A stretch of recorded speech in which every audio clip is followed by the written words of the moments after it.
తస్మై శ్రీ గురవే నమః. ప్రశాంత జీవనానికి 18 సూత్రాలు. ఈ లోకంలో ప్రతి మానవుడు సుఖంగా, సంతోషంగా, ప్రశాంతంగా జీవించాలని కోరుకుంటాడు. ఏ రకమైనటువంటి అలజడులు, అశాంతి, ఆందోళన, అసంతృప్తి లేకుండా జీవితం గడిచిపోవాలని కోరుకుంటాడు. బాగా డబ్బు, సంపదలు, భోగభాగ్యాలు, విలువైనటువంటి వస్తువులు, మంచి ఇల్లు, అందమైన భార్య, బుద్ధిమంతులైనటువంటి బిడ్డలు ఉంటే ప్రశాంతంగా తన జీవితం గడిచిపోతుందని, ఆనందంగా ఉండవచ్చునని అనుకుంటాడు. కానీ లోకంలో మన అనుభవం మాత్రం వేరుగా ఉంటున్నది. పైన చెప్పినటువంటి వాటిల్లో కొన్ని ఉన్నా లేక అన్నీ ఉన్నా కూడా ఎప్పుడూ ప్రశాంతంగా, హాయిగా, సంతోషంగా జీవించడం అనేటువంటిది లేనే లేదు. ఏవో సమస్యలు, ఏవో కష్టాలు, దుఃఖాలు వస్తూనే ఉంటాయి. అవి మన యొక్క ప్రశాంతతని చెడగొడుతూనే ఉంటాయి. అలాంటి స్థితిలో కూడా మనం ప్రశాంతంగా జీవించటం ఎలా సాధ్యమవుతుంది? మన యొక్క ఆలోచనల్ని, మన ఆచరణని, మన పనుల్ని, మనం మాట్లాడేటువంటి విధానాన్ని మార్చుకోవాలి. కొన్ని సూత్రాలని మనం పాటించాలి. అప్పుడే ప్రశాంతమైనటువంటి జీవితం సాధ్యమవుతుంది. ఎలా మార్చుకోవాలి? ఏ సూత్రాలను మనం పాటించాలి? వాటిని మనం తెలుసుకుందాం. ఒకటి, మన యొక్క ప్రశాంతతని చెడగొట్టి మనకి అశాంతిని కలిగించేటువంటి ముఖ్యమైనటువంటి విషయం ఏమిటంటే మనకు వచ్చే కష్టాలు, దుఃఖాలే. మరి వాటిని ఎలా ఎదుర్కోవాలి? ఈ సందర్భంలో మనం కొన్ని సత్యాలను తెలుసుకోవాలి. అవేమిటంటే, నీవు కోరినా కోరకపోయినా నీవు పూర్వంలో చేసినటువంటి కర్మల ఫలితంగా రావాల్సినటువంటి సమయంలో సుఖాలు ఎలా వచ్చి తీరుతాయో, అలాగే నీవు కోరకపోయినప్పటికీ నీ పూర్వజన్మ కర్మల ఫలితంగా రావాల్సిన సమయంలో కష్టాలు, దుఃఖాలు తప్పక వచ్చి తీరుతాయి. ఈ విషయాన్ని నువ్వు గ్రహించాలి.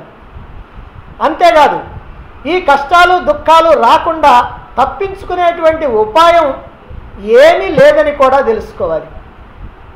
ఈ కష్టాలని, దుఃఖాలని రాకుండా తప్పించుకోవడానికి పూజలు, వ్రతాలు, యజ్ఞాలు, దానాలు, తపస్సులు చేయవచ్చు కదా అని అనుకుంటావేమో. ఇవన్నీ భవిష్యత్తులో నీకు మంచి ఫలితాలను ఇచ్చేటువంటి సత్కర్మలే కానీ ఇప్పటి కష్టాలను తప్పించుకోవటానికి మాత్రం పనికిరావు అని గ్రహించాలి. మరి ఎలాగూ తప్పించుకోవడానికి వీలు లేనటువంటి ఈ కష్టాలని, దుఃఖాలని తప్పక అనుభవించి తీరవలసిందే. కాకపోతే వీటిని అనుభవించేటప్పుడు భగవంతుని బిడ్డగా, భగవంతుడి భక్తుడిగా వాటిని కనుక అనుభవిస్తున్నట్లయితే వాటి యొక్క తీవ్రత తగ్గుతుంది. ఎలా తగ్గుతుంది ఆలోచిద్దాం. ఈ కష్టాలు, దుఃఖాలు కలిగినప్పుడు వాటిని తలుచుకొని కుమిలిపోకుండా, కృంగిపోకుండా మనం ఇలా భావన చేస్తూ ఉండాలి. ఈ కష్టాలు కలకాలం ఉండవని, కష్టం తర్వాత వచ్చేది సుఖమేనని, కష్ట సుఖాలు రెండు కూడా రాకడా పోకడా కలిగినటువంటివని భావిస్తూ నిబ్బరంగా ఉండాలి. ఈ కష్టాలు వచ్చినప్పుడు వాటిని అనుభవిస్తూనే రాబోయేటువంటి సుఖాన్ని తలుచుకుంటూ ఉండు. కష్టాలు అనేవి మనుషులకు రాకుండా మానులకు వస్తాయా అని, అసలు కష్టాలు, దుఃఖాలు రానటువంటి, లేనటువంటి మనుషులు ఎక్కడుంటారు అని భావించు. మనకి సుఖాలు వచ్చినవి అంటే మనం పూర్వజన్మల్లో చేసుకున్నటువంటి పుణ్యం ఖర్చు అయిపోతున్నదన్నమాట. అదేవిధంగా మన కష్టాలు, దుఃఖాలు కనుక వచ్చినాయి అంటే మనం పూర్వజన్మలో చేసుకున్నటువంటి పాపం ఖర్చు అయిపోతున్నది. మరైతే పాపం ఖర్చు అయిపోతూ ఉంటే మనం సంతోషించాలనా, దుఃఖించాలనా? కాబట్టి దుఃఖాలు వచ్చినప్పుడు మన పాపం ఖర్చు అయిపోతున్నదని సంతోషించాలి. అలా భావించి సంతోషిస్తూ కష్టాలని అనుభవించాలి. అప్పుడే బాధలో కూడా సౌఖ్యాన్ని దర్శించడం కుదురుతుంది. బాధే సౌఖ్యమనే భావన రానియోయ్ అన్నాడు సినిమా కవి. అదిగో ఈ ప్రకారంగా. ఇక మరొక విషయం ఏమిటంటే, చాలా ముఖ్యమైనటువంటి విషయం, ఈ కష్టాలు దుఃఖాలు మనకి భగవంతుడిని గుర్తు చేస్తూ ఉంటాయి, మనల్ని భగవంతుడికి దగ్గర చేస్తూ ఉంటాయి. అలాగే సుఖాలు కనుక వచ్చినాయి అనుకో, మనకి బాగా మొత్తెక్కి భగవంతుడిని కాస్త దూరం చేసుకుంటాం. ఎందుకంటే సుఖాల్లో భగవంతుడు అంతగా గుర్తురాడు. ఈ విషయాన్ని ఎవరైతే విశ్వసిస్తారో భగవంతుడి దగ్గరికి చేర్చేటువంటివి మనకు కష్టాలే గనక, రైట్, కష్టాలు కూడా మంచిదే అనేటువంటి భావన నీ దుఃఖ భారాన్ని తగ్గిస్తుంది. మహాభారత యుద్ధం అయిపోయిన తర్వాత ధర్మరాజు హస్తినాపురంలో పట్టాభిషిక్తుడై పరిపాలన చేస్తూ ఉన్నాడు.